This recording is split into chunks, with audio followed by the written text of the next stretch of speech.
ओम नारायणं नमस्कृत्य नरं चैव नरोत्तमं देवीं सरस्वतीं व्यासं ततो जयमुदीरयेत्मुखं करोति वाचालं वपुनं वयते गिरिं यत्कृपातमहं वन्दे परमानन्दमाधवं निगमकल्पतरोर्गलितं फलं शुभं कालं तत्र वशङ्कितं देवभागवतं पुनरसमालयं पूर्वरसिका भूरिभावुकाः ओम व्यासं वसुपदद्दारं च चतुर्थमकल्मषं पराधरात्मजं वन्दस्पतातं तपोनिधिम् व्यासाय विष्णुरूपाय व्यासरूपाय विष्णवे नमो ब्रह्महृदय वासिष्ठाय नमो नमः। ओम श्री परमात्मने नमः। ओम नमो भगवते वासुदेवाय। ओम हरि ओम। दशम स्कंद अध्याय है 83 82 श्रीकृष्ण बलराम सहित गोपाल गोपी मान साक्षात देखा शिशुक उवाच अर्थ एकदा साक्षात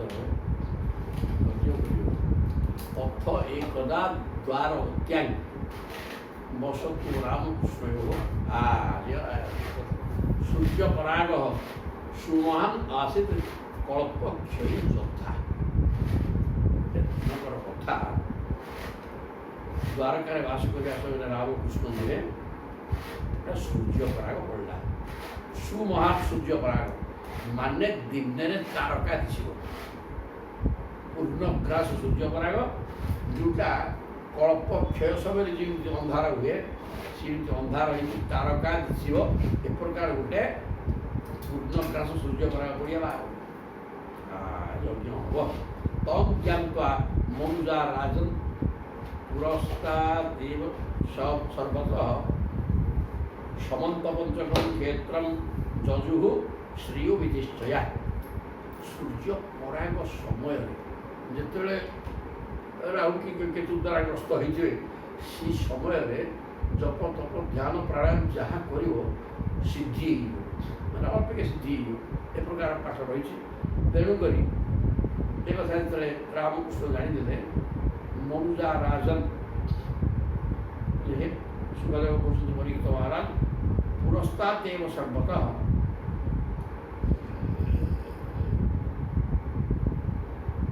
ज्योतिष मैंने पूर्वर ए प्रकार कहले सूर्यपराग पड़ ज्योतिषशास्त्र पाठ ज्योतिष लिखा रोचे तेणु समंत पंचकम क्षेत्र समंत पंचक जो परशुराम क्षत्रिय मान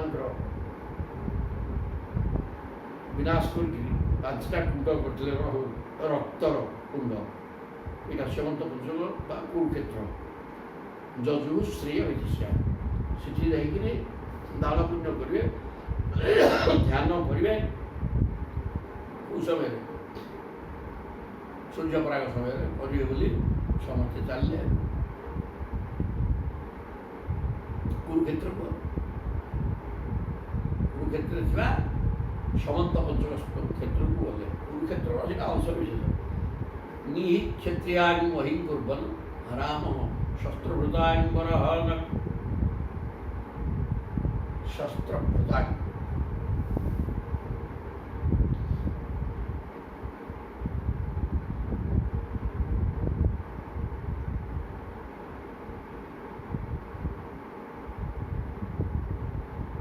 शस्त्रभृतांबर राम शस्त्र माने हाथ छाड़ी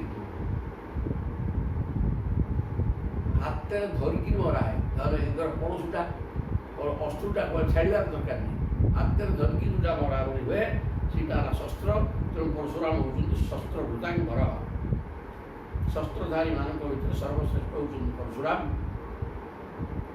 सी बर्तमान पिता कार्तवीर्यार्जुन विना बध करदे फल से देखिए क्षत्रिय मैंने बर्तमान उद्धत हो ब्राह्मण को मानुना जहाँफल समस्त क्षेत्र को विनाश करेंगे गोटिया हरिहर वंश विनाश कले ठीक माइले कार्तवीर्यार्जुन आपर बुली बुलिक जिते क्षेत्रीय थे समस्त माइले मारिकी जजु श्रीय विधिष्ठया ନୃପାଣି ରୁଧିରୌହେଣ ସେ ରାଜାମାନଙ୍କ ରକ୍ତରେ ଯତ୍ର ଚକ୍ରେ ମହାପ୍ରଦାନ ସେଠି 5ଟା ହ୍ରଦ କରିଥିଲେ। ରାଜାମାନଙ୍କ ରକ୍ତରେ 5ଟା ହ୍ରଦ କରିଥିଲେ। ଇଜେ ତ ଭଗବାନ ରାମ ଯତ୍ର ପୁଷ୍ପୋପି କର୍ମଣା ଯତ୍ରା ପୁଷ୍ପୋପି କର୍ମଣା ଲୋକସ୍ୟ ଗ୍ରାହ୍ୟାନ୍ ନାଶୁ ଯଥାନ୍ୟୁ ଘାପନୁତ ଅଘପନ୍ତଏ।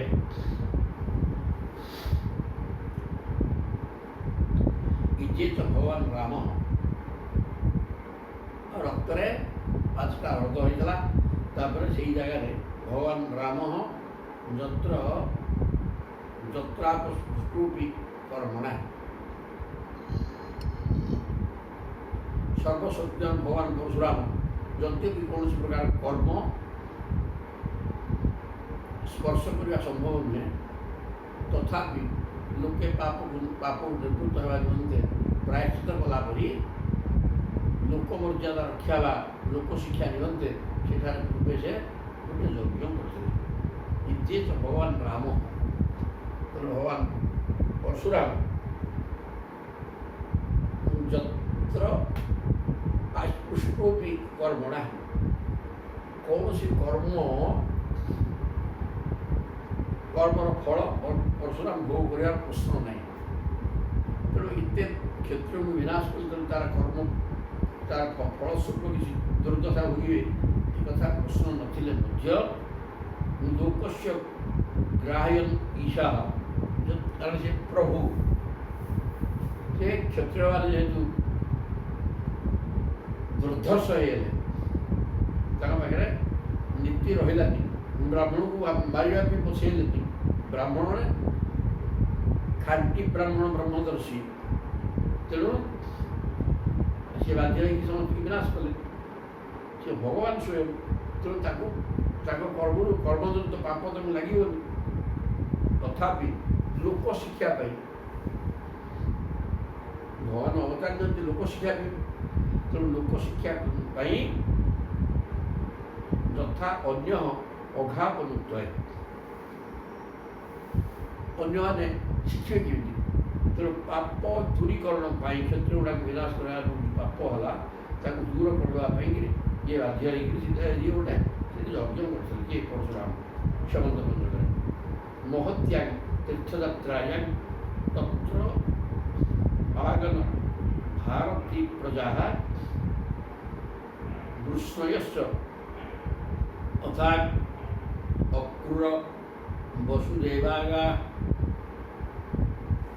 आहुकादयः महत्यां तीर्थयात्रायां तत्र आगन भारती प्रजा तेणु सीटा गोटे सर्वश्रेष्ठ तीर्थ कुरुक्षेत्रटा से कुरुक्षेत्र तीर्थ को ये प्रकार जो सूर्यपराग है खग्रास संपूर्ण सूर्यग्रास सूर्यपराग तेणु से भारत विभिन्न जगार प्रजा मैंने आसिले किसी साधना करने तेणु कृष्णय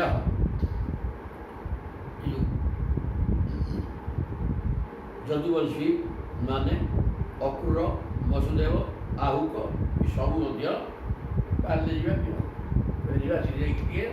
आराधना करने प्रभु जजु भारत तत्क्षेत्र सोम अगम क्षपैष्णव गत प्रद्युन संवाद्या सुचंद्र सुकसारणी कल जजु और भारत तत्क्षेत्र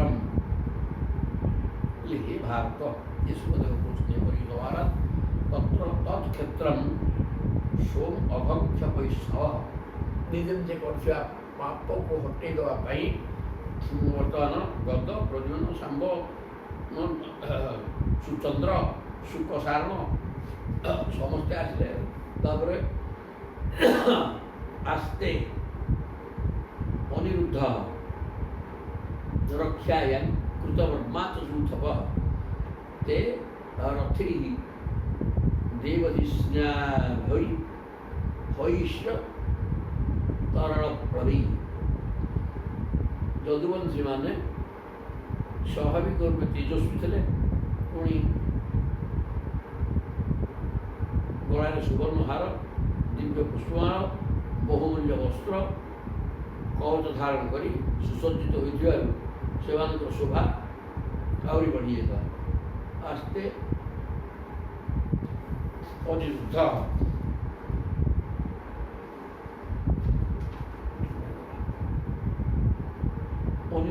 ରକ୍ଷାୟାଂ କୃତବର୍ମା च सूथपः। କୃତବର୍ମା ହେଲେ ଯୁଦ୍ଧପତି, ଅନିରୁଦ୍ଧ ଏବଂ କୃତବର୍ମା ते ରଥି ଦେବଧିଷ୍ଣାଭି। ସେମାନେ ରଥ ଆରୋହଣ କରି କୃତବର୍ମା, ଅନିରୁଦ୍ଧ, ଶାମ୍ବ ଏସବୁ ଗୁଡ଼ାକ ଆସିଛନ୍ତି। ଆଉ ଗଦ ପ୍ରଦ୍ୟୁମ୍ନ ଶାମ୍ବ ସବୁ ଅଳଙ୍କୃତ ହୋଇ ବସ୍ତ୍ର ପରିଧାନ କରିକିରି ସବୁ ରଥରେ ଚଢ଼ି ତୀର୍ଥଯାତ୍ରା ପଛରେ ଦେବତାମାନଙ୍କ ବିମାନ ସଦୃଶ ରଥମାନଙ୍କରେ ସମୁଦ୍ର ତରଙ୍ଗ ପରି ଡେଇଁ ଡେଇଁ ଚାଲୁଥିବା ଘୋଡ଼ାମାନଙ୍କ ତରଳ ପ୍ରବେହୀ ସତେ ଯେମିତି ଆକାଶ, ସତେ ଯେମିତି ବିମାନ ଯେମିତି ଆକାଶରେ ଯାଏ ସେମିତି ଏମାନେ ପବନରେ ପହଁରୁଥିବା ଘୋଡ଼ାମାନଙ୍କ ଦ୍ୱାରା ଯୁକ୍ତ ହୋଇଥିବା ରଥରେ ବସି ସମସ୍ତେ ଆସିଲେ। ଗଜୈଃ ନଦଦ୍ଭିଃ ଅଭ୍ରାଭିଃ ନୃभिଃ ବିଦ୍ୟାଧରଦ୍ଭିଃ ବ୍ୟାରୋଚନ୍ତ ମହାତେଜାଃ ପଥି କାଞ୍ଚନମାଳିନଃ। ଏମାନେ ସମସ୍ତେ ସୁନାର ଅଳଙ୍କାରରେ ମଣ୍ଡିତ ହୋଇଛନ୍ତି। ପ୍ରଭୁଙ୍କ ପାଖରେ କିଛି ତ ଅଭାବ ଥିଲା କି, ଲକ୍ଷ୍ମୀ ତ ରହିଛନ୍ତି ସେଠି, ତେଣୁ ସୁନା ଅଳଙ୍କାର ଦ୍ୱାରା ମଣ୍ଡିତ ହୋଇଛନ୍ତି। ଗଜ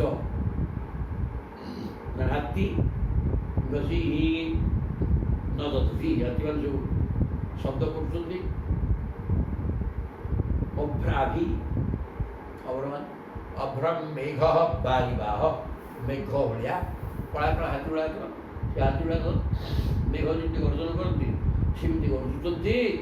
ନୃଭିଃ ବିଦ୍ୟାଧରଦ୍ଭିଃ, ଆଉ ପ୍ରଜାମାନେ ସବୁ ଆସିଛନ୍ତି, ସେମାନେ ସମସ୍ତେ ବିଦ୍ୟାଧରମାନଙ୍କର ଶୋଭା ଯେମିତି ସେଇଭଳିଆ ଅତ୍ୟନ୍ତ ସୌବନ୍ୟ ହୋଇଛନ୍ତି। ସମସ୍ତେ ବଳ ବିଜୟ ସମନ୍ୱିତ, ବଳ ପରାକ୍ରମ ଶ୍ରୀକୃଷ୍ଣଙ୍କ ଅଂଶୁଜାତ ହୋଇଛନ୍ତି, ତେଣୁ ତେଜସ୍ୱୀ ମଧ୍ୟ ହୋଇଛନ୍ତି।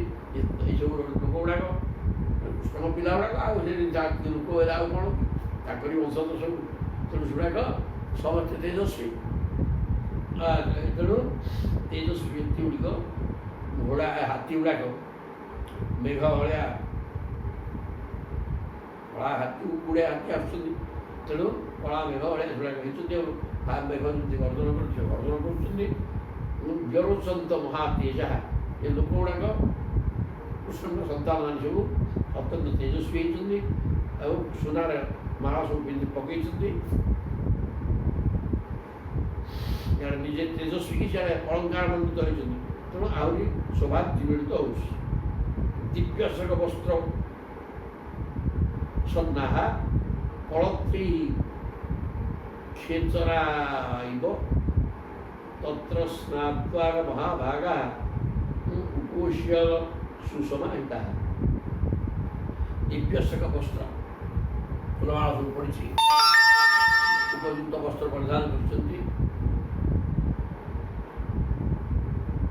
ଦିବ୍ୟଶକ ବସ୍ତ୍ର ସନ୍ନାଃ କଳତ୍ରୈଃ, ଯେମିତି ଖେଚର ଆକାଶରେ ବୁଲୁଥିବା ଦେବତାମାନେ ପତ୍ରୀମାନଙ୍କ ସହିତ ବୁଲନ୍ତି, ଇଏ ମଧ୍ୟ ସବୁ ପତ୍ରୀମାନଙ୍କ ସହିତ ଆସିଛନ୍ତି। ତତ୍ର ସ୍ନାତ୍ୱା ମହାଭାଗାଃ, ଯାଇକି ସେଠି ଶ୍ୟାମନ୍ତ ପଞ୍ଚକ ସ୍ନାନ କରି ଉପବାସରେ ରହି, କାରଣ ସୂର୍ଯ୍ୟ ପରାଗ ସମୟରେ ଖାଇବା ବିଷୟ, ତେଣୁ ଉପବାସରେ ରହିକିରି ସୁସମାହିତା ଠିକ୍ ଭାବରେ ଧ୍ୟାନ କରି ବ୍ରାହ୍ମଣେଭ୍ୟଃ ସୁସଂଯତ ହେଇକି एकाग्र स्थित ब्राह्मणे ददु धेनु वास षट् रुक्ममालिनी रामो हृदयेषु विधिवत पुनरावृत्य कृष्णय परशुरामंकर क्षत्रिय मारिकी जो रक्त हृद कर पात्रा सेवंत पंचक शिवराग तीर्थ सी गाधे कौन कले कि कृष्णय जदुवंशी मैंने राम हृदय गाधे ब्राह्मणेभ्य ब्राह्मण मानू धेनु दान कले धेनु वस्त्र फूल माଳ रुक्ममालिनी वस्त्र फूलमाଳ सुनार हार सब ब्राह्मण को पिंधे ददु स्वर्णम द्विजाग्रीज्या कृष्णे नो भक्तिरस्ति स्वयं तदनुज्ञाता कृष्णय कृष्णदेवता ददु स्वर्णम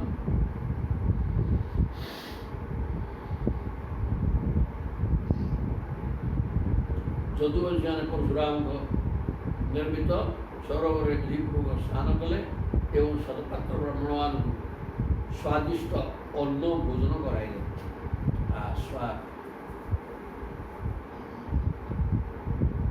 स्वायुक्त तदनुज्ञाता ददु स्वर्णम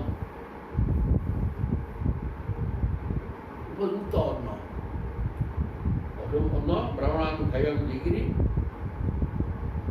कहले कौन कृष्णे न भक्ति अस्तु भगवान कृष्ण को चरण भर आम भक्ति भाव या प्रार्थना कले कर स्वयं तदनुज्ञाता एवं से कि जदुवंशी मैंने ब्राह्मण अनुज्ञा नहीं आदेश नहीं कृष्णय कृष्ण देवता कृष्णय कृष्ण होती जहाँ देवता कृष्ण को देवता स्वरूप में बांधा ये जदुवंशी मैंने कौन कले भगवान ब्राह्मण मान का आदेश नहीं से खाइले भूपो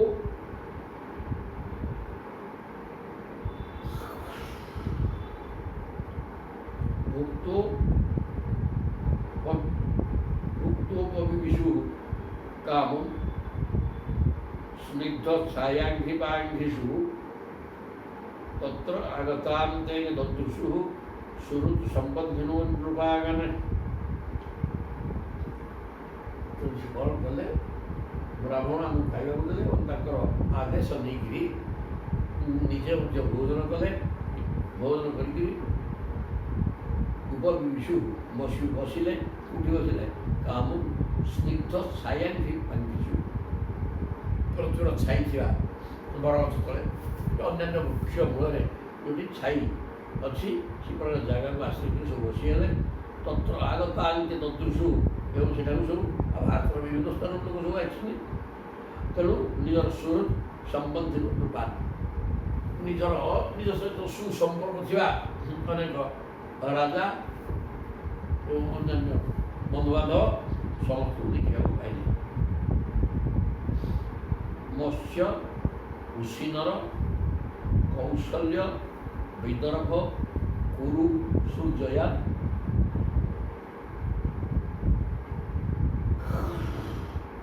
काम्बोज कैकयान मद्रानी कुंती नानत केरलानी सबुतक देश मत्स्य गोटे देशर ना कुशीनर कौशल्य कुशल देश विदर्भ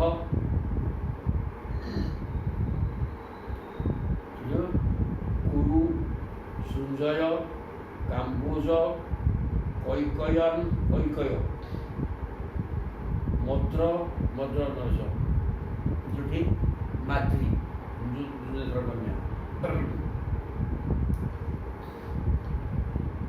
कुंती କୁନ୍ତୀ ନାନର୍ଥ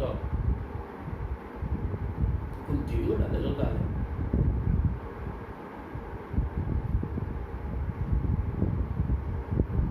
ଆନର୍ଥ ଗୋଟେ ଦେଶ କେରଳ। ଆହୁରି ଅନ୍ୟାନ୍ୟ ଶୈବାତ୍ମପକ୍ଷିୟାନ ପରାଂଶ ଶତସ୍ୱରୂପ। ଏହି ପ୍ରକାର ନନ୍ଦାଦୀନ ସୁହୃଦ ଗୋପାଲ ଗୋପୀ ଚୋତ୍କଣ୍ଠିତା ଚିର ସୁଖଦେବ କହୁଛନ୍ତି ଏ ରାଜୁ ପରିଚିତ ଏସବୁ ଦେଶର ନାଁ ସବୁ କୁହାଗଲା। ତାପରେ କହିଲେ ଶୈବାତ୍ମପକ୍ଷିୟାନ ଏଇସବୁ ଦେଶର ରାଜା ଗୁଡ଼ାକ କୃଷ୍ଣଙ୍କ ନିଜ ଲୋକ ମାନେ ଆତ୍ମପକ୍ଷୀୟ ଲୋକ ଶତ୍ରୁ ନୁହନ୍ତି। ପରାଂଶ ଶତସ୍ୱରୂପ ଶତ୍ରୁ ରାଜା ମାନେ ମଧ୍ୟ ଆସିଛନ୍ତି। ତାପରେ ନନ୍ଦାଦୀନ ସୁହୃଦ ନନ୍ଦ ପ୍ରଭୃତି ସୁହୃଦ ନନ୍ଦ ଘରେ ପ୍ରଭୁ 11 ବର୍ଷ ରହିଛନ୍ତି। ପିଲାଦିନେ ପାଳି ପୋଷିକି ସ୍ନେହ ଦେଇକି ରଖିଥିଲେ। ତେଣୁ ନନ୍ଦ ପ୍ରଭୃତି ଆସିଛନ୍ତି। ଗୋପାଳ ମାନେ ଆସିଛନ୍ତି। ଗୋପୀ ଉତ୍କଣ୍ଠିତା ଚିରଙ୍କୁ ଗୋପୀମାନେ ବି ଆସିଛନ୍ତି। ଗୋପାଳ ମାନେ ଆସିଛନ୍ତି। ନନ୍ଦ ସବୁ ଆସିଛନ୍ତି। ଗୋପୀମାନେ କୃଷ୍ଣଙ୍କୁ ଦୀର୍ଘ ଦିନ ନ ଦେଖିରି ଉତ୍କଣ୍ଠିତ ଅବସ୍ଥାରେ ଅଛନ୍ତି। ଏହି ପ୍ରକାର ଗୋପୀମାନେ ମଧ୍ୟ ଆସିଛନ୍ତି। ବର୍ତ୍ତମାନ ସ୍ୟମନ୍ତ ପଞ୍ଚକରେ ସୂର୍ଯ୍ୟପରାଗ ସମୟରେ ତୀର୍ଥରେ ସ୍ନାନ କରି ଜପ ଧ୍ୟାନ ଦାନ ଏଗୁଡ଼ା କଲେ ଅଧିକ ପୁଣ୍ୟ ହେବ। ଏହି କଥା ଲକ୍ଷ୍ୟ କରି ଭାରତର ବିଭିନ୍ନ ସ୍ଥାନରୁ ସବୁ ଜମା ହେଇଛନ୍ତି। ଅନ୍ୟନ୍ୟ ସନ୍ଦର୍ଶନ ହର୍ଷରଙ୍ଘସାରା ପ୍ରଫୁଲ୍ଲ ବକ୍ତ୍ର ସରୋରୁହସ୍ୟ ଆଶ୍ଳିଷ୍ୟ ଗାଢ଼ଂ ନୟନୈଃ ସ୍ରବତଜଳା ହୃଷ୍ୟତ୍ୱଚଃ ରୁଦ୍ଧଗିରଃ ଯଚୁଃ ମୁଦମ୍। ରୋମାଞ୍ଚିତ ହେଇଗଲା। ଆଗରୁ ଲୋହ ପଳାଇ ଆସିଲା। ପୁରା ଭାବ କ'ଣ ହେଇଛି? ଅନ୍ୟନ୍ୟ ସନ୍ଦର୍ଶନ ହର୍ଷା ବହୁତ ଦିନ ପରେ ନିଜ ଲୋକ ଗୁଡ଼ାକ ସହିତ ଯଦି ଜାଗା ସାକ୍ଷାତ ହେଇଗଲା 25 ବର୍ଷ 50 ବର୍ଷ ଏ ପ୍ରକାର ଅଧିକାଂଶ ହେଇଗଲା ପରେ ଦର୍ଶନ ମିଳିଲେ ଯେମିତି ହର୍ଷରଘସା ଆନନ୍ଦକୁ ଆଉ ଅଟକେଇ ହେବ ନାହିଁ। ହର୍ଷ ଆନନ୍ଦକୁ ଅଟକେଇ ହେବ ନାହିଁ। ଏ ପ୍ରକାର ଅତ୍ୟନ୍ତ ପ୍ରେମାନନ୍ଦ ଅନୁଭବ ହୁଏ। ଠିକ୍ ସେଇ ପ୍ରକାର ହେଲା। ବହୁତ ନନ୍ଦ ତାଙ୍କ ଘରେ 11 ବର୍ଷ ପୂର୍ବରୁ ରହିଛନ୍ତି। ତାଙ୍କର ପାଳି ପୋଷିକି ଖାଦ୍ୟ ପେୟ ଦେଇକି ତାଙ୍କୁ ଗେଲା ବସିକି ରଖିଥିଲେ। ସେମାନଙ୍କୁ ଦେଖା ହେବ 25-30 ବର୍ଷ ପରେ କ'ଣ ସେଇ ପ୍ରକାର ସବୁ ଅତ୍ୟନ୍ତ ଆନନ୍ଦ ଉତ୍ଥଳିତ ହେଇକିରି କ'ଣ କଲେ? ପ୍ରଫୁଲ୍ଲ ହୃତ୍ ବକ୍ତ୍ର ସରୁହସ୍ୟ ସମସ୍ତଙ୍କ ହୃଦୟ ପ୍ରେମରେ ଉତ୍ଫୁଲ୍ଲିତ ହେଇଗଲା। ଆନନ୍ଦାଶ୍ରୁ ଆଖିରୁ ବୋହିଲା। ଆଶି ପରସ୍ପରକୁ ଗାଢ଼ ଆଲିଙ୍ଗନ କଲେ। ଏବଂ ଗାଢ଼ଂ ଆଲିଙ୍ଗ୍ୟ ନୟନୈଃ ସ୍ରବତଜଳା ଆଖିରୁ ଲୁହ ବୋହି ଚାଲିଲା। ହୃଷ୍ୟତ୍ୱଚଃ ଶରୀର ରୋମାଞ୍ଚିତ ହେଇଗଲା। ରୁଦ୍ଧଗିରଃ କିଛି କହିବାକୁ ଚାହିଁଲେ ମଧ୍ୟ କଣ୍ଠ ବାଷ୍ପରୁଦ୍ଧ ହେଇଗଲା। ଯଜୁଃ ମୁଦମ୍ ସମସ୍ତେ ଆନନ୍ଦର ସ୍ଥିତି ପ୍ରକାଶିତ ହେଲା। ଅତ୍ୟଧିକ ଆନନ୍ଦ ହେଇଗଲେ ଆଖିରୁ ଲୁହ ବାହାରିବ। ଶରୀର ରୋମାଞ୍ଚିତ ହେଇଯିବ। ବାକ୍ସ୍ଫୁରଣ ହେବନି। କଣ୍ଠ ଗଦଗଦ ହେଇଯିବ। ତାପରେ କଥା କହି ହେବନି। ଏ ପ୍ରକାର ପରିସ୍ଥିତି ସବୁ ସୃଷ୍ଟି ହେଲା। କାରଣ ଦୀର୍ଘ ଦିନ ପରେ ନ୍ୟାୟିକ ନିଜ ଲୋକ ବିଲକୁଲ ବାପ ଆଉ ନନ୍ଦ 11 ବର୍ଷ ପର୍ଯ୍ୟନ୍ତ ଗୋପା ଥିଲେ ନା। ତାପରେ ଏମାନେ ଆସିକି ଏଠି ବାପ ଇଏ ବୋଲି ଜାଣିଲେ। ସେ କ'ଣ ଜାଣିଥିଲେ? ସେ ଭଗବାନ ସବୁ ଜାଣିଥିଲେ। ତେବେ ଲୋକ ଜାଣିବା ବି ସିଏ ନ ଜାଣିଲା ବି ଆଚରଣ କରିକି ରହିଥିଲେ ନା। ସେ ତାଙ୍କ ବାପ ସ୍ୱୀକାର କରିଥିଲେ। ତେବେ ଏ ପ୍ରକାର ମିଳନ ହେଲା, ଯାହାକୁ ଆନନ୍ଦଶ୍ରୀ ବାହାରିଲା। ସ୍ତ୍ରୀୟସ୍ୟ ସମ୍ବିକ୍ଷ ମିଥ ଅତିଶବ୍ଦ ସ୍ମିତା ମଳାପାଙ୍ଗତୁଷୁ ଅଭିରେ ଭିରେ স্তনী স্তনান কুঙ্কুম পঙ্করুষিতান নিহত্য দুর্ভিণী প্রণয়াশ্রুলোচনা। স্ত্রীয়স্য স্ত্রী মানে মধ্য সম্বিক্ষ মিথ্য অতি সহৃদ। ସିନା ପୁରୁଷମାନଙ୍କ କଥା ସରିଲା, ସ୍ତ୍ରୀମାନଙ୍କ ଭିତରେ କାହା ଭିତରେ ଗୋଟେ ସୁଯୋଗ ବଢ଼ିଆ ଅଛି ନା ନାହିଁ। ତେଣୁ ସେମାନେ ମଧ୍ୟ ଯେତେବେଳେ ନିଜ ଲୋକ ସବୁ ଦେଖି ପକାଇଲେ, ସିଏ କ'ଣ କଲେ ନା ସ୍ମିତା ମଳା ପାଙ୍ଗ ତୁଷୁ ଅଭିରେ ଭିରେ ମନ୍ଦ ହ୍ରାସ କରି ସେମାନେ ମଧ୍ୟ ଆଖି ନେତ୍ର ଛଟା ଆଖି ଟିକେ ବଗେଇକିରି ଚାହିଁ ଶୀତ ହ୍ରାସ କରି ଯେ ଯାହାକି ଦୌଡ଼ିଲେ ପରଶୁକୁ ଆଲିଙ୍ଗନ କରି କୁଙ୍କୁମ ପଙ୍କରୁ ସୀତା ବକ୍ଷସ୍ଥଳରେ ସବୁ କୁଙ୍କୁମ ଲଗେଇଥାନ୍ତି। ତେଣୁ ସେ ପରସ୍ପରକୁ ଆଲିଙ୍ଗନ କରି ସ୍ତ୍ରୀମାନେ କୁଙ୍କୁମ ରଞ୍ଜିତ ହେଇଗଲେ। ନିହତ୍ୟ ଦୁଆରଟି ହେଇକି ପ୍ରଣୟାଶ୍ରୁଲୋଚନା ପରସ୍ପରକୁ ଆଲିଙ୍ଗନ କରି ଆଖିରୁ ଲୁହ ହେବାକୁ ଲାଗିଲା। ପୁରୁଷଙ୍କ କଥା ସରିଲା, ସ୍ତ୍ରୀମାନଙ୍କ ପାଠ ସରିଲା। ତତ୍ତ୍ୱ ଅଭିବାଦ୍ୟତେ ବୃଧାନ ଜବିଷ୍ଠୈ ଅଭିବାଦିତା ସ୍ୱାଗତଂ କୁଶଳଂ ପୁଷ୍ପା ଚକ୍ରୁ କୃଷ୍ଣ କଥା ମିଥ। ତାପରେ କ'ଣ କଲେ? ତତ୍ତ୍ୱ ଅଭିବାଦ୍ୟତେ ବୃଦ୍ଧା, ଯିଏ ବୟୋବୃଦ୍ଧ ଥିଲେ ତାଙ୍କୁ ମୁଣ୍ଡିଆ ମାରିଲେ। ଆଉ ଜବିଷ୍ଠୀ ଛୋଟିଆ କିଏ ଥିଲେ, ଆରେ ମୋଟାମୋଟି ପରସ୍ପରକୁ ଭାବ ଆଦାନ ପ୍ରଦାନ ହେଲା। ଇଏ ବୟସ୍କ ତାଙ୍କୁ ମୁଣ୍ଡିଆ ହେଲେ, ଯିଏ ଛୋଟ ତାଙ୍କୁ ମୁଣ୍ଡିଆ ହେଲେ, ଛୋଟମାନେ ବଡ଼କୁ ମୁଣ୍ଡିଆ ହେଲେ। ଏବଂ ଯେଉଁଠି ପରସ୍ପର ମେଳ ହେଲା, ଯିଏ ବଡ଼ ସିଏ ମୁଣ୍ଡିଆ ମାରା ଖାଇଲା, ଯିଏ ଛୋଟ ତାକୁ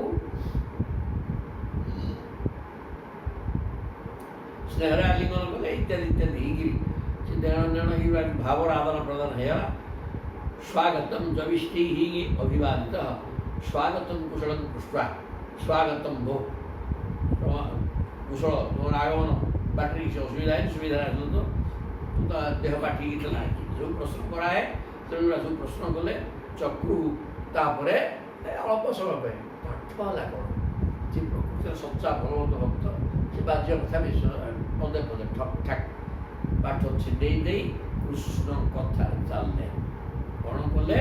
ଚକ୍ରୁ କୃଷ୍ଣ କଥା ବିଧ ପରସ୍ପର ଭଗବାନଙ୍କ କଥା ପକେଇବା ଆରମ୍ଭ କରିଦେଲେ।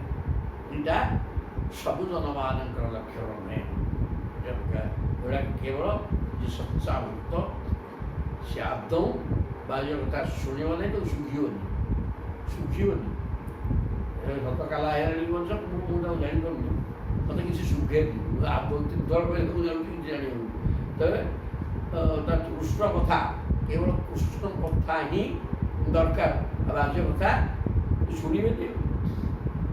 ପୃଥା ଭ୍ରାତୃ ଶୁଶ୍ରୁ ବିକ୍ଷ ତତ୍ପୁତ୍ରାନ୍ ପିତରौ ଅପି ଭ୍ରାତୃପତ୍ନୀ ମୁକୁନ୍ଦଞ୍ଚ ଜହୁ ସଂକଥୟା ଶୁଚ। ପୃଥା ମାନେ କୁନ୍ତି ଭ୍ରାତୃନ୍ ଶୁଶ୍ରୁ ବିକ୍ଷ, କୁନ୍ତି ଦେଖିଲେ ତା ଭାଇ ଆସିଲେ ବସୁଦେବ, ଭ୍ରାତୃନ୍ ଆଉ ଅନେକ ଭାଇ ସବୁ ବସୁଦେବ, ଆଉ ସବୁ ତ ଯଦୁବଂଶୀ ଅଙ୍କୁର ଭାଇ ଆଣି ଶୁଶ୍ରୁ ତାଙ୍କର ବସୁଦେବ ଆଦି ଭାଇ ଭଉଣୀ, ସେମାନଙ୍କ ଭାଇ ଭଉଣୀ ସବୁ ଥିଲେ। ତାଙ୍କ ପୁଅକୁ ଦେଖିଲେ ପୁତ୍ରାନ୍ ପିତରୌ ଅପି ଉଗ୍ରସେନ ଆସିଛନ୍ତି। ହେଲେ ଉଗ୍ରସେନ ପିତାମାତା ପ୍ରଭୃତିଙ୍କୁ ସମସ୍ତେ ଆସିଲେ, ସମସ୍ତେ ଦେଖିଲେ। ଏବଂ ଭ୍ରାତୃପତ୍ନୀ ମୁକୁନ୍ଦଂଶ ଭ୍ରାତୃପତ୍ନୀ ଭାଇଙ୍କର ଭାଉଜ ଭାଇଙ୍କର ପତ୍ନୀ ମାନେ ଭାଉଜକୁ ଦେଖିଲେ ଭାଇକି ଦେଖିଲେ ବାପୁକୁ ଦେଖିଲେ ସମସ୍ତଙ୍କୁ ଦେଖିଲେ ଦେଖିକିରି କୁନ୍ତି ମୁକୁନ୍ଦଂଶ ଜହୁ ଶଙ୍କଥୟା ଶୁଚ ତାପରେ ଭଗବାନ ଶ୍ରୀକୃଷ୍ଣଙ୍କୁ ଦେଖି ସେମାନଙ୍କ ସହିତ କଥାବାର୍ତ୍ତା ହୋଇ ସକଳ ଦୁଃଖ ଭୁଲିଗଲେ। କୁନ୍ତୀଙ୍କର ସକାଳେ ଦୁଃଖ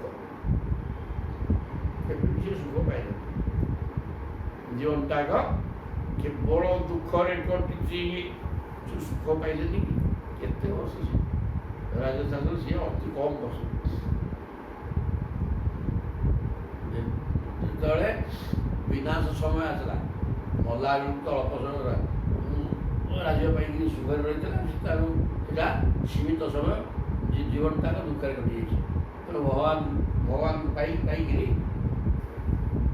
ସମସ୍ତ ଦୁଃଖ ସେ ପାଶ ରହିଗଲା। ତାଙ୍କର ନିଜର ଭାଇ ବସୁଦେବ ପ୍ରଭୃତି ଭାଇ ଏବଂ ଭଉଣୀମାନଙ୍କୁ ଦେଖିଲେ ତା ଛଡ଼ା ବାପା ମାଆଙ୍କୁ ଦେଖିଲେ ଯେଉଁ ଭାଉଜମାନଙ୍କୁ ଦେଖିଲେ ସେସବୁ ଭଗବାନ ଶ୍ରୀକୃଷ୍ଣଙ୍କୁ ଦେଖିଲେ ତାଙ୍କ ସହିତ ଆଳାପ କରି କୁନ୍ତି ସବୁ ଭୁଲିଗଲେ। କୁନ୍ତି ଉବାଚ କ'ଣ କହିଲେ ଆର୍ଯ୍ୟ ଭ୍ରାତଃ ଅହଂ ମନ୍ୟେ ଆତ୍ମାନଂ ଅକୃତାଶିଷଂ ଯଦ୍ବା ଆପଶ୍ଚୁ ମଦ ବାର୍ତ୍ତାଂ ନାନୁସ୍ୱରଥ ସପ୍ତମାଃ ଆର୍ଯ୍ୟ ଭ୍ରାତଃ ଅହଂ ମନ୍ୟେ ଆତ୍ମାନଂ ଅକୃତାଶିଷଂ ମୁଁ ଗୋଟେ ହତଭାଗିନୀ ମୁଁ ନିଜକୁ ହତଭାଗିନୀ ବୋଲି ଭାବୁଛି। କାହିଁକି ଐକ୍ୟ ଭାଇ ବସୁଦେବଙ୍କୁ କହୁଛନ୍ତି ମୁଁ ଗୋଟେ ହତଭାଗିନୀ ଆଉ କାହିଁକି ନା ମୁଁ ଅନବରତ ଦୁଃଖ ଭୋଗିଲି କେବେ ତୁମେ କାହାକୁ ଦେଖିଲି ନା ତେବେ କୋଉଠି ମଧ୍ୟ ମୋତେ ଦେଖା ଦେଇଛ ତମେ ଯଦ୍ବା ଆପସ୍ସୁ ମତ ବାର୍ତ୍ତା ବିପଦରେ ପଡ଼ିଥିଲେ ମଧ୍ୟ ମୋ କଥା ବୁଝିବା ପାଇଁ କେହି କିଏ ଆସିନି। ଝିଅମାନେ ବିଶେଷ କରି ଏଇ ପ୍ରକାର ସମସ୍ତେ କହନ୍ତି ସେ ତାଙ୍କ ସବୁ କଥା କରୁଥିଲେ ମଧ୍ୟ ସେ କିଏ ଆସୁଛନ୍ତି ମୋତେ କିଏ ପଚାରୁନି କିଛି ନାହିଁ ଏଗୁଡ଼ା ସାଧାରଣ ଭାବରେ କହନ୍ତି। ତେଣୁ ଆମର କୁନ୍ତି ମଧ୍ୟ ଠିକ୍ ସେ ପ୍ରକାର ବସୁଦେବଙ୍କୁ କହିଲେ ହେ ଭାଇ ମୁଁ ଗୋଟେ ହତଭାଗିନୀ ତେବେ କେବେ ମୁଁ ବହୁତ ଦୁଃଖରେ ଥିଲେ ମଧ୍ୟ ତେବେ କେବେ ମୋ ପାଖକୁ ଆସିବନି କି କିଛି ତୁମେ କହିବୁନ ନନୁ ସ୍ୱରଥ ସପ୍ତମା ସଜ୍ଜନ ଭାଇ ଯଦି ବିପତ୍ତି ସମୟରେ ମୋର ଖବର ଟିକେ ବି ବୁଝିଲେ ନାହିଁ ୟାଠୁ ଆଉ ଦୁଃଖଦ କଥା କ'ଣ ହେଇପାରେ। ମୁଁ ତ ତେଣୁ ଦୁଃଖ ଭିତରେ ପଶିକି ରହିଛି। ଆଉ ସୁହୃଦୁ ଜ୍ଞାତୟ ପୁତ୍ରାଃ ଭ୍ରାତର ପିତରୁ ଅପି ନାନୁସ୍ମରନ୍ତି ସ୍ୱଦନଂ ଯସ୍ୟ ଦୈବଂ ଅଦକ୍ଷିଣଂ ଯେଉଁମାନଙ୍କର ଦୈବ ମାନେ ବିଧାତା ବାମ ଭାଗ୍ୟ ପ୍ରତିକୂଳ ସେମାନେ କ'ଣ ଭୋଗିବେ ତାଙ୍କର ମିତ୍ର ଜ୍ଞାତି ପୁଅ ଭାଇ ବାପା ମା କେହି ତାହାଙ୍କୁ ନ ପଚାରିବେ ନାହିଁ। ନାନୁସ୍ମରନ୍ତି ସ୍ୱଦନଂ ସ୍ୱଦନ ପଚାରୁଥିଲେ ଏଇଟା ମନ୍ଦ ଏଗୁଡ଼ାକ ସହିତ ସମ୍ପର୍କ ରଖିକିରି ଦୌଡ଼ିଲେ ସମୟ ନଷ୍ଟ ଈଶ୍ୱର ଚିନ୍ତନ ହେଇପାରିବ ନାହିଁ। ତେଣୁ ଭଗବାନ ଯାହା ଉପରେ କୃପା କରନ୍ତି ଏଇଟା ଉଲ୍ଟା ମଧ୍ୟ କୁହାଯିବ। ଏଠି କିନ୍ତୁ ସେ କହୁଛନ୍ତି ଜଣେ ପ୍ରକୃତ ସଚ୍ଚା ଭକ୍ତ କହିବ ଏସବୁ ଠିକ୍ ଅଛି ଏଗୁଡ଼ାକ କାହିଁକି ନା ଏଗୁଡ଼ା ସବୁ ସମ୍ପର୍କ ହେଲେ କାହାର କୋଉଠି କ'ଣ ଦୌଡ଼ ଘର ବିହାର ଦର ହେଲା କିଛି କାହା ସାଙ୍ଗେ ସମ୍ପର୍କ ନାହିଁ। ତମର ତ ବର୍ଷ ତମ ବାଟରେ ଲାଇନ୍ ଧରିକି ଚାଲିଲ ଭଗବାନଙ୍କୁ ଡାକି ବୋଇଲେ ସେଇଟା ସବୁଠୁ ଠିକ୍। କିନ୍ତୁ ଏଠି ସେ କଥା କୁହାଯାଇନି। ଏଠି କୁନ୍ତି କହୁଛନ୍ତି ଯେଉଁମାନଙ୍କର ଭାଗ୍ୟ ବିପର୍ଯ୍ୟୟ ହେବ ବିଧି ପ୍ରତିକୂଳ ହେବ ସେମାନଙ୍କୁ କେହି ପଚାରିବେ ନାହିଁ। ଭାଇ ବନ୍ଧୁ ବାପା ମା ଜ୍ଞାତି କୁଟୁମ୍ବ କିଛି କେହି ପଚାରିବେନି ନିଜେ ଏକ ହେଇକି ଆରାମରେ ରହିବ। ନାନୁସ୍ମରନ୍ତି ସ୍ୱଦନଂ ମୁଁ ସେ ପ୍ରକାର ଅବସ୍ଥାରେ ରହିଛି। ଅନେକ ଦୁଃଖ ବାଣ୍ଟି ହେଇଯାଏ ନିଜ ଲୋକ ଦେଖିଲେ କିନ୍ତୁ ନିଜର ହେଇକି କେହି ବି ନାହିଁ। ଜୟ ଜଗନ୍ନାଥ ଅତି ସୁନ୍ଦର କଥା କୁହାଗଲା। ତେଣୁ ଏଇଟା ଭାଗ୍ୟର ବିପର୍ଯ୍ୟୟ ବୋଲି କୁନ୍ତି ଏଠି କହୁଛନ୍ତି। ବସୁଦେବଙ୍କୁ ଅଭିମାନ କରିକିରି ବସୁଦେବ ଉବାଚ, ବସୁଦେବ କହିଲେ ଅମ୍ବ ଅଶ୍ୱାମ ଅସୁରୀ ହେଥା ଦୈବ କ୍ରୀଡ଼ନକାନ୍ ନରାନେ ଈଶସ୍ୟ ହି ବସେ ଲୋକଃ କୁରୁତେ କାର୍ଯ୍ୟତେ ଅଥବା। ବସୁଦେବ କ'ଣ କହିଲେ ଅମ୍ବ ମାନେ ମା ବା ଭଉଣୀ, ଅମ୍ବ ତ ମା ଭଉଣୀ କହୁଛନ୍ତି ଆଉ ଭଉଣୀ ଅଶ୍ୱାନ ଅସୁରୀ ଥା ଅସୁରା ଭାବ ମାନେ ଆମ ଗୁଣରେ ଦୋଷାରୋପ ତେବେ କଲ ଆଉ ଏ ପ୍ରକାର ଗୁଣ ଆମର ନୁହଁ। ତେମେ ଦୁଃଖରେ ଥିଲ ମୁଁ ସୁଖରେ ଥିଲେ କି? ଆଉ ମୁଁ ତ ବିବାହ କଲି ଦେବ କି ବନ୍ଦିଶାଳା ନେଇଗଲା କରିଥିଲା। ଆଉ ମୁଁ କୋଉଠି ବୁଲୁଥିଲି ଯେ ଦାଦାରେ ତମ ପାଖକୁ ଆସିଥାନ୍ତି? ମୁଁ ତ ବନ୍ଦିରେ ରହି ବନ୍ଦୀ ଘରେ ରହିକିରି କଂସ ବନ୍ଦୀ ଘରେ ରହିକିରି ମୋ ଜୀବନ ପଳେଇଲା ପରା। ତେମେ ଦୁଃଖରେ ଥିଲ ମୁଁ ସୁଖରେ ଥିଲି ଟିକେ କହି ଦେଖିଲ। ଦୈବ କ୍ରୀଡ଼ନକାନ୍ ନରାନ୍, ନର ତା ଇଚ୍ଛାରେ କିଛି ବି କରିପାରେ ନାହିଁ ରେ। ଆଉ କ'ଣ ହୁଏ ନା ଆମେ ଦୈବର କ୍ରୀଡ଼ନକ କାଠ କଣ୍ଢେଇ, ସେ ଯେମିତି ଥେଇକି ନାଟକ କରୁଛି ଆମେ ସେମିତି ନାଚୁଛେ। ତେଣୁ ମୁଁ ତ ନାଟକ କରୁଥିଲି ବନ୍ଦିଶାଳାରେ, ତମ କଥା ବୁଝିଥାନ୍ତି କେତେବେଳେ? ଆମେ ଦୈବ କ୍ରୀଡ଼ନକାନ୍, ଆମର କର୍ତ୍ତୃତ୍ୱ କିଛି ନାହିଁ ଏଠି। ଆମେ କ'ଣ କରିବା ବୋଲି ବିରାଟ କଳ୍ପନା କରିକି ଆମ ଭବିଷ୍ୟତକୁ ଆମେ ତିଆରି କରି ରଖିଛେ, ଏମିତି ସେମିତି କରି ଟେକି ପକେଇ। କିନ୍ତୁ ଦୈବ ମାଇଲା ଚଟକଣି ସଲ ଭଣ୍ଡୁର କିଛି ନାହିଁ। ତେଣୁ ଏଠି ସଂସାରରେ କାହା ଇଚ୍ଛାରେ ସଂସାର ଚାଲିଛି, ଆମ ଇଚ୍ଛାରେ କିଛି ହବ ନାହିଁ। ଆମ ଇଚ୍ଛା କାହା ବାଟରେ ଅଛି? ଦୈବ କ୍ରୀଡ଼ନକାନ୍ ନରାନ୍। ପ୍ରତ୍ୟେକ ବ୍ୟକ୍ତି ଦୈବ ମାନେ ପ୍ରାରବ୍ଧ ରସବର୍ତ୍ତୀ ଏବଂ ପ୍ରାରବ୍ଧ କ'ଣ କର୍ମ କରିକି ଆସିଛ ତା ଫଳ କ'ଣ ଆମେ ଭବିଷ୍ୟତ ଜାଣିପାରୁନେ। ଅନ୍ଧ ଭାବରେ ଅଛି ଏବଂ ସିଏ ଦୈବ ତାକୁ ଦୈବ ଯାହା ପ୍ରାରବ୍ଧ ଅଛି ଆମେ ଦୈବର କ୍ରୀଡ଼ନ କହିକି ରହିଛି। ସେ ଖେଳୁଛି ଆମେ ଯେମିତି ଯାହା କରିବାକୁ କରିଦେଉଛି ତାକୁ ଆମେ ତ ମଣିଷ ଧର୍ମ ପାଇଁ ତ ମରିପାରିବେନି ତ ଆତ୍ମହତ୍ୟା କଲେ ହବ। ଏଇଟା ଠିକ୍ କାମ ନୁହେଁ କି ସମସ୍ତେ ତାହା କରନ୍ତିନି। ତେବେ ଆତ୍ମହତ୍ୟା କଲା ଭଳିଆ ପରିସ୍ଥିତି ଆସିକି ପହଞ୍ଚିବ, କ'ଣ କରିବ? ତେଣୁ ନ ମଲେ ମଧ୍ୟ ମରିକିରି ବଞ୍ଚିବ ରେ ବାପା। ତେଣୁ ସାଂସାରିକ ଦୁଃଖ ଦୁର୍ଦ୍ଦଶା ନ ମରିକିରି ବଞ୍ଚିବ। ତେଣୁ ମରିଯିବାଟା ତାକୁ ଭଲ, କାରଣ ଅଶାନ୍ତି ଆଉ ନଥିବ। ଏ ଗୋଟେ ଥର କ'ଣ ଟିକେ ମଲା ଆସି ଦୁଃଖ କଷ୍ଟ ହବ। ତେଣୁ ଆମେ ଏଠି କିଛି ବି ଭୋଗିବାର ନାହିଁ, କେବଳ ଦୁଃଖ ଭୋଗିବା ବି ସଂସାର। ତେଣୁ ଆମ ଭବିଷ୍ୟତ ଜାଣୁନେ। ଦୈବ କିରଣକୁ ଆମେ ସେ କାଠ କଣ୍ଢେଇ ସିଏ ଯେମିତି ନଚେଇବ ସେମିତି ନାଚିବା। କଣ୍ଢେଇ ଗୁଡ଼ାକ ଆଉ ଜଣେ ନା କାଠ କଣ୍ଢେଇକି ନଚେଇବା ଲୋକ ଥାଏ, ସିଏ ତାକୁ ହାତ ଗୋଡ଼ ହଲେଇକି ସୂତା ବନ୍ଧା ହେଇକି ଠିକ୍ କରିଦେବ। ଆଉ ସେମିତି ଆମେ ଥେଇ ହଉଛେ ପ୍ରାରବ୍ଧ ବା ଦୈବ ଆମକୁ ନାଟକ କରୁଛି ବାପା। ଆଉ ମୁଁ କୋଉ ସୁଖରେ ଥିଲି ଯେ ତମ କଥା ବୁଝିଥାନ୍ତି ପୁରା ବନ୍ଦିଶାଳା ଜୀବନ ଆଗ ପଳେଇଲା। ଈଶସ୍ୟ ହି ବସେ ଲୋକ ମାନେ ବ୍ୟକ୍ତି ବିଶେଷ ନୁହଁ। ଲୋକ ଚତୁର୍ଦ୍ଦଶ ବ୍ରହ୍ମାଣ୍ଡ, ଭୂଲୋକ ଭୂଲୋକ ସ୍ୱର୍ଲୋକ ମହଲୋକ ଲୋକ। ଚତୁର୍ଦ୍ଦଶ ବ୍ରହ୍ମାଣ୍ଡର ସମସ୍ତ ଜୀବ ଭଗବାନଙ୍କର ଅଧୀନ। ସେ ଯାହା ଚାହାନ୍ତି ସିଆ ହୁଏ, କିଛି ମଣିଷ ହାତରେ ନାହିଁ। କୁରୁତେ କାର୍ଯ୍ୟତୁ ଅଥବା।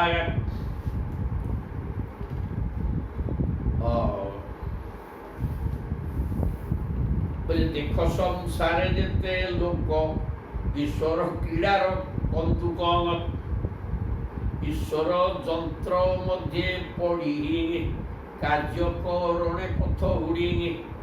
ଦୈବ ଆଜ୍ଞା ଅନୁମତେ ପ୍ରାଣୀ ଭୋଗନ୍ତି ନାନା ମତେ।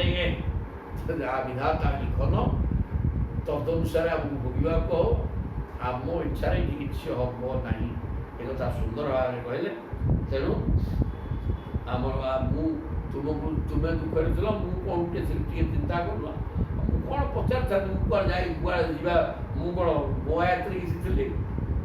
କଂସ ମୋତେ ବାନ୍ଧିକି ପକେଇଥିଲା। ଆଉ ମୁଁ ଆଉ କ'ଣ କରିବି?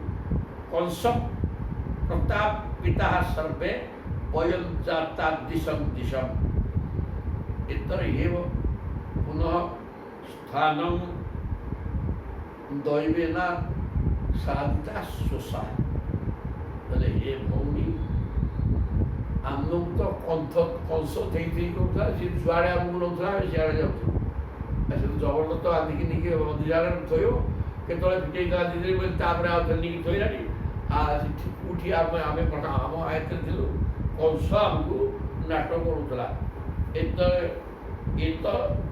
एव पुनः स्थानं दैवेन आसादिता स्वशः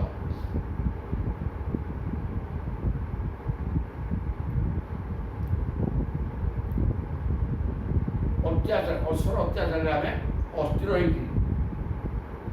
सदा सर्वदा अस्थिर अवस्था थी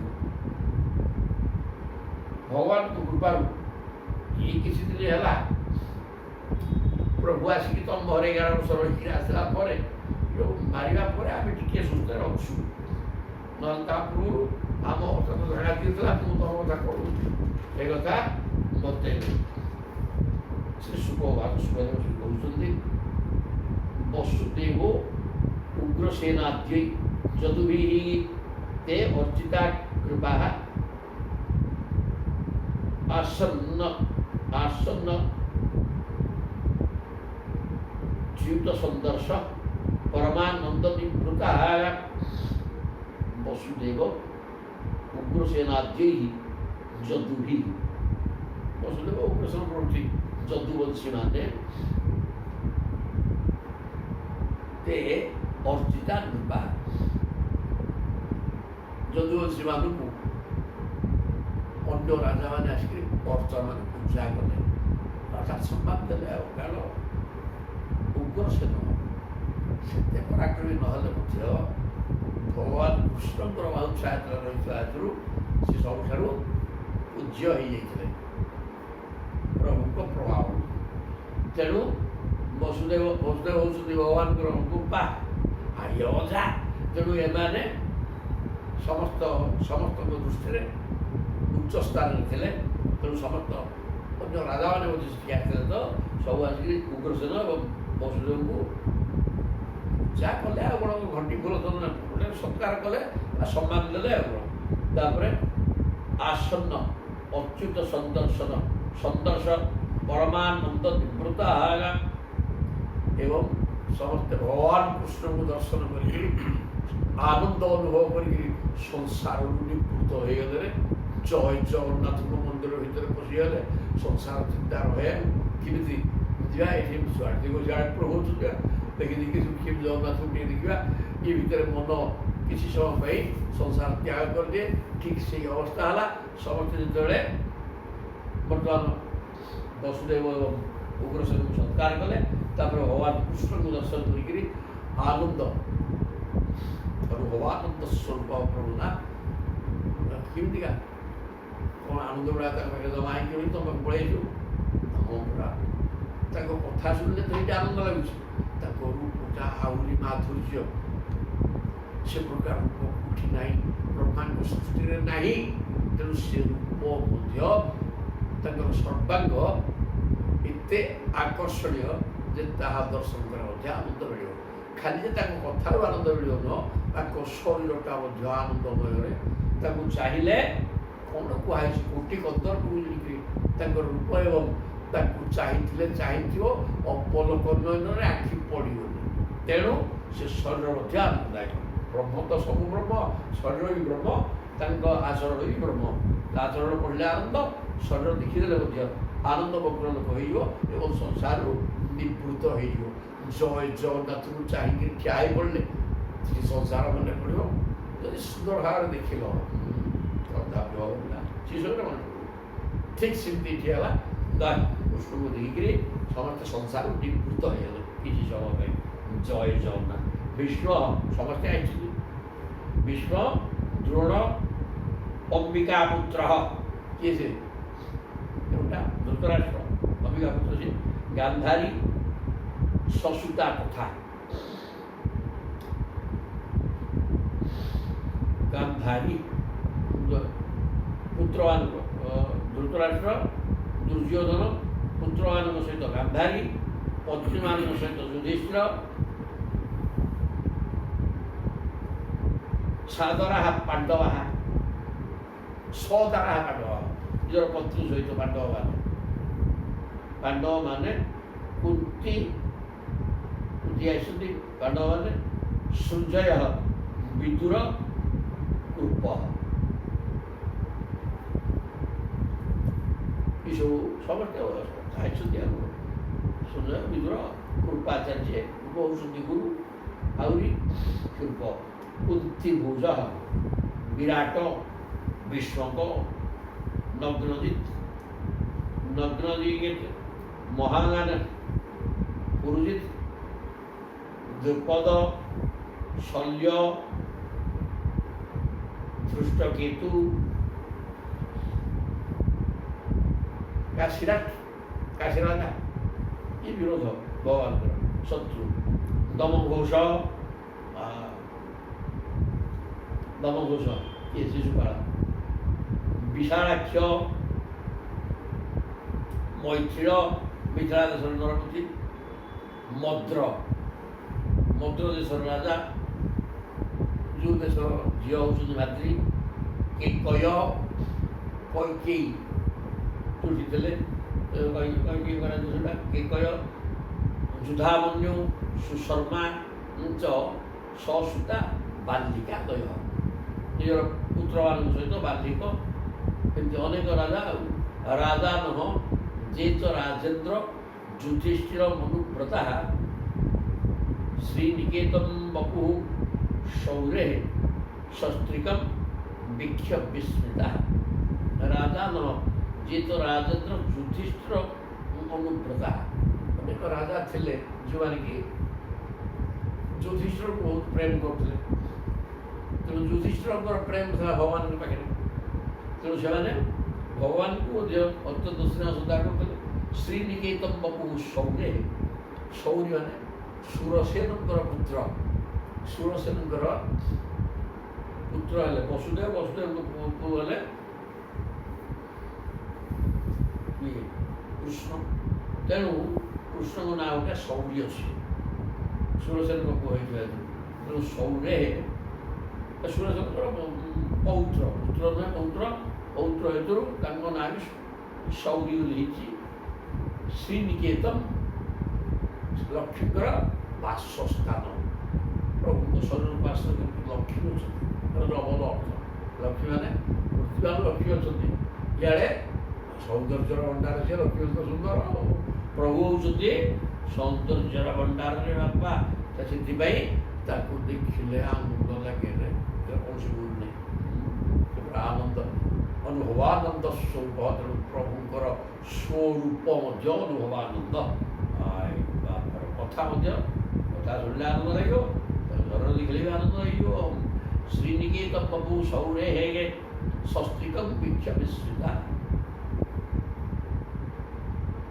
ତେଣୁ ଯୁଧିଷ୍ଠିରଙ୍କର ଅନୁଗତ ରାଜା ମାନେ, ତାଙ୍କର ଯିଏ ସ୍ୱପକ୍ଷ ରାଜା ତାଙ୍କୁ ସମ୍ମାନ ଦିଅନ୍ତି, ସେମାନେ ସମସ୍ତେ ପତ୍ନୀ ସହିତ ଭଗବାନ ଶ୍ରୀକୃଷ୍ଣଙ୍କୁ ଦେଖିକିରି ପ୍ରେମରେ ଆନନ୍ଦ ମଧ୍ୟ ଲାଗେ। ସମସ୍ତେ ବହୁତ ଆନନ୍ଦ ନା ଆଶ୍ଚର୍ଯ୍ୟ, ଇଏ ବିସ୍ମୃତ ହେଲେ ମାନେ ବିସ୍ମୃତ, ଏଇ ଖାଲି ଆଶ୍ଚର୍ଯ୍ୟ କ'ଣ ହେଲେ, ସେମାନଙ୍କୁ ଦେଖିକିରି ପ୍ରେମାନନ୍ଦ ଅନୁଭବ କଲେ।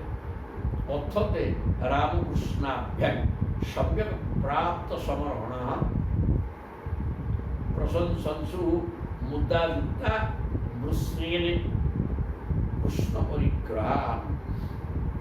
ଅଥତେ ରାମକୃଷ୍ଣାଭ୍ୟାଂ ସମ୍ୟକ୍ ପ୍ରାପ୍ତ ସମର୍ପଣ।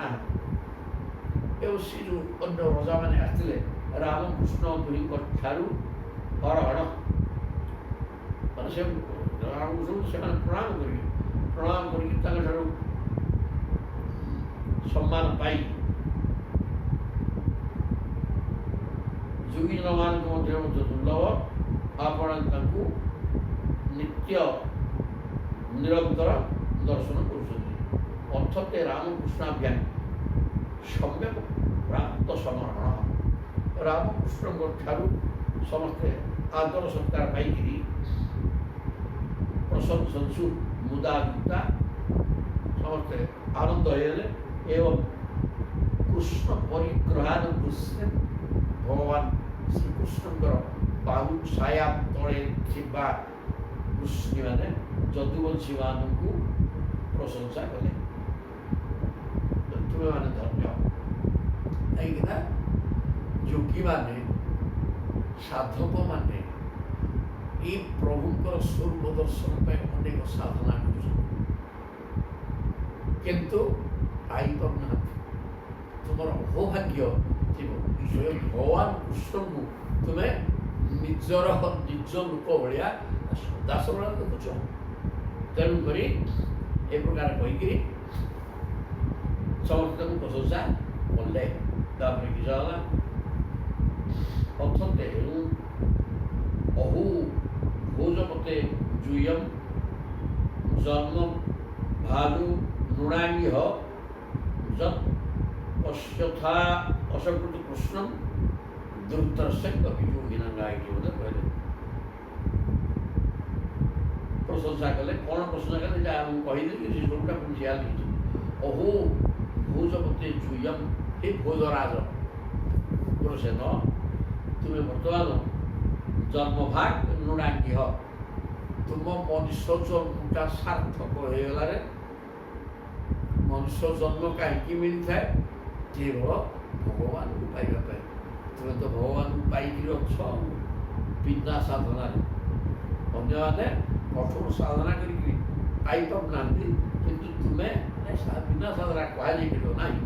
କାହିଁକିନା ତାଙ୍କର ବର୍ତ୍ତମାନ କ'ଣ ସାଧନା ଅଛି ନାହିଁ ନଥାନ୍ତି, ବହୁତ ଜନ୍ମ ଜନ୍ମାନ୍ତର ସାଧନା ପକ୍କା ଥିଲା, ଯାହାଫଳରେ ତାଙ୍କର ଜନ୍ମ ସଫଳ ହେଇଯାଇଛି, ପ୍ରଭୁଙ୍କୁ ସେ ପାଇଯାଇଛନ୍ତି ପାଖରେ। ଯତ୍ ଅଶ୍ୟଥ ଅସକୃତ କୃଷ୍ଣ, କାରଣ ତୁମେ ଅସକୃତ ବାରମ୍ବାର କୃଷ୍ଣଙ୍କୁ ଦେଖୁଛ, ସଦାସଳକୁ ଦେଖୁଛ, ଆଉ ପାଖରେ ଅଛନ୍ତି। ଆଉ କୃଷ୍ଣ ଦୁର୍ଦର୍ଶକ ବି ଯୋଗୀ ନା ଯୋଗୀ, ଯେଉଁମାନେ ଯୋଗରତ ବା ସାଧକମାନେ ଯେଉଁ ଭଗବାନଙ୍କର ଦେଖିପାରୁନାହାନ୍ତି, ଦୁର୍ଦର୍ଶ ଦେଖିପାରୁନାହାନ୍ତି, ତାଙ୍କୁ ସଦାସଳ ଦେଖୁଛୁ। ଯତ୍ ବିଶ୍ରୁତି ଶ୍ରୁତି ନୃତ୍ୟ ଦମକ ଦମଳମ ପୁନାନ୍ତି ପାଦା ବନେ ଜନ ବୟସ୍ସ ପଚଷ୍ଟ ଶାସ୍ତ୍ର ଭୂ କାଳ ଭର୍ଜିତ ଭଗାପି ଯଦଙ୍ଗି ପଦ୍ମ ସ୍ପର୍ଶୋତ୍ଥ ଶକ୍ତି ରବିବର୍ଷ ଦିନୋ ଖେଳାର୍ଥାଗାନେ ଯତ୍ ବିଶ୍ରୁତି ଶ୍ରୁତି ନୃତ୍ୟ ଦମଳଂ ପୁନାତି ଇଦଂ ମଳଂ ପୁନାତି ଶ୍ରୁତି ନୃତ୍ୟ ଇଦଂ ମଳଂ ପୁନାତି କହିଲେ ଦେବଗଣ ବଡ଼ ଆଦର ସହିତ ଶ୍ରୀକୃଷ୍ଣଙ୍କ କୀର୍ତ୍ତି ଗାନ କରୁଛନ୍ତି। ଯତ୍ ବିଶ୍ରୁତି ଶ୍ରୁତି ନୃତ୍ୟ ବେଦ ମଧ୍ୟ ଦେବତା ନୁହଁ, ବେଦଗଣ ବେଦ ସମୂହ। ବେଦ ଶବ୍ଦର ଅର୍ଥ କ'ଣ କି? ଭଗବାନଙ୍କୁ ଜାଣିବା। ବେଦ ଶବ୍ଦ ଜାଣିବା, ବିଦ ଜ୍ଞାନେ ଜାଣିବା, ଜ୍ଞାନ କୋଉ ଜ୍ଞାନ କଥା ନା, ବେଦ ଶବ୍ଦର ଅର୍ଥ ଭଗବାନଙ୍କୁ ଜାଣିବା। ତେଣୁ ଭଗବାନଙ୍କୁ ଜାଣିବା ହେଉଛି ବେଦ ଶବ୍ଦର ଅର୍ଥ। ଯତ୍ ବିଶ୍ରୁତି, ଏବଂ ସେଇ ବେଦ କହୁଛନ୍ତି, ବେଦ ଭଗବାନଙ୍କୁ କୀର୍ତ୍ତିଗାନ କରୁଛନ୍ତି। ତାଙ୍କର ପାଦା ବନେଜନ ପୟସ୍ସ, ତାଙ୍କର ପାଦ ଅବର୍ଜନା, ପାଦ ଧୁଆ ପାଣିଟା ପାଦ ଧୁଆ ପାଣି ଜଗତକୁ ପବିତ୍ର କରୁଛି। ଆଉ ସେଇ ଭଗବାନ କୃଷ୍ଣଙ୍କର ବଚନ ହେଉଛି ଶାସ୍ତ୍ର। ଦେବକୀ ପୁତ୍ର ଗୀତ, एको देव देवकी पुत्र एव एकं मंत्रं तस्य नामानि जानि कर्माप्येकं तस्य देवस्य सेवा।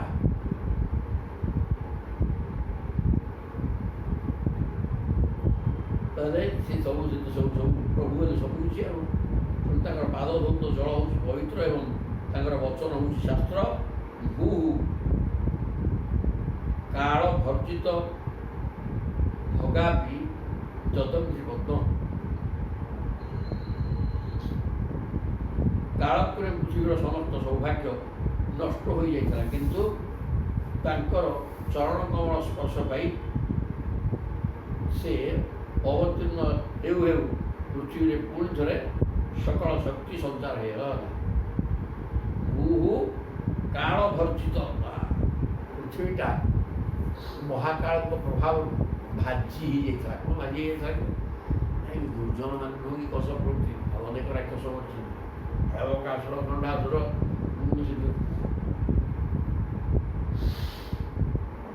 दुनिया तो पूतना केसी अनेक राक्षस विनाश कर प्रभु ये राक्षस मान द्वारा सज्जन मान पीड़ित होकर पृथ्वी सते भाजी होता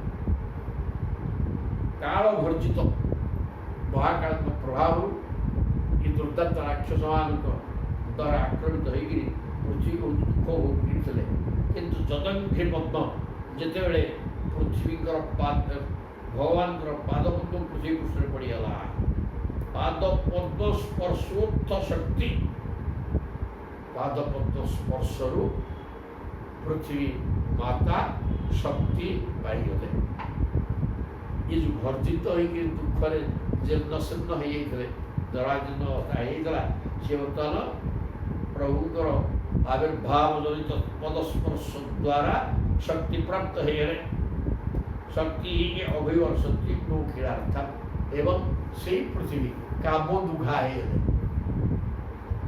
माने सबकि फल प्रदान करे पृथ्वी सब दौरान खाद्य गुड़ाक समस्त जीव जगत पोषी होती ये माटी खाई रूपांतरित माटी आते खाद्य सब पाखे तेणु सब ही पृथ्वी भाजी शस्य श्यामला हो रही न जो भगवान पाद स्पर्श पाईगले शक्ति संचार है एवं सी समस्त कामना पूर्ण कले सब कहले एक सुंदर भाव कहले तापर तद्दर्शन स्पर्शन अनुपथ प्रजनप शय्यासनासन सचौन सपिंड बंध देशा गृहे निवर्तता बह स्वर्गा पवर्ग विरम स्वयमास विष्णु बर्तमान कहते ये सब नरपति मैंने कहते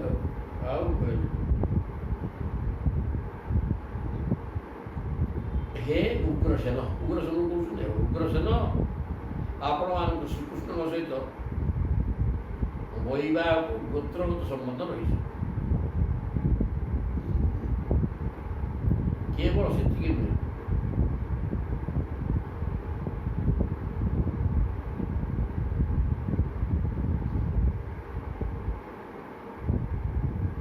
वैवाहिक संपर्क वैवाहिक गोपा वैवाहिक संपर्क उग्रसेन देवक वैवाहिक संपर्क माने देवक झील तो देवकी ना वसुदेव विवाह तेणु उग्रसेन झील कौन ददे सान भाई झील तेणु संपर्क रही कौटा वैवाहिक संपर्क रही सहित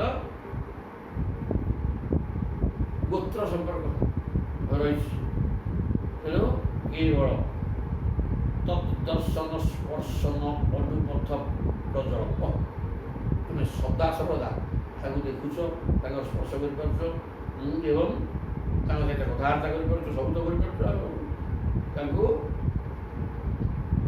सहित बुलुच कथबार्ता हो उठा उठा खा पी सब कर तेणु शଯ୍या एक आसन बसुच शौच सब कर